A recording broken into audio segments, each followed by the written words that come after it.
وانا يعني حموت ناقص عمر. يعني نعم.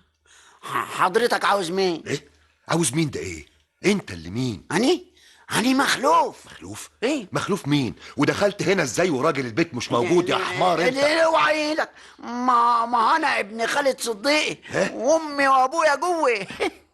اهلا وسهلا. ازيك يا صادق افندي؟ ما تأخذناش يا صادق افندي. الحمد لله على السلامه. الله يسلمك يا صادق افندي. صديقة في المطبخ بتحضر الاكل.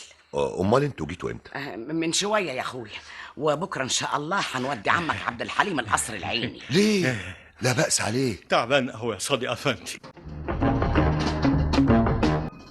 بس الفرقه دي كلها هتنام فين يا صديقه؟ ما تعتلش هم، هفرش لهم مرتبة في الصالة وهي كلها ليلة. اقلع بس انت هدومك على بال ما احضر الغدا. اقلع هدومي ولا اطلع من هدومي؟ ده البيت كله اوضه واحده يا صديقه، وعلى راي المثل الزريبه ضيقه والحمار رفاص.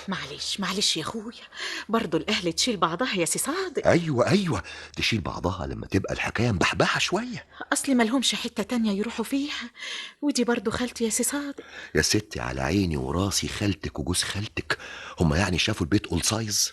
يعني ايه السايز دي؟ يعني بيت بقاستك، كل ما تحطي فيه حاجه يشيل.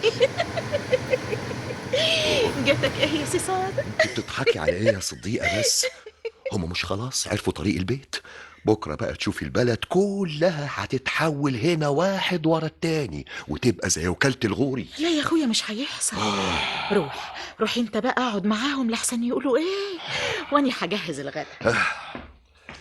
انتوا نورتوا مصر. منور بيك يا صادق افندي يا امير.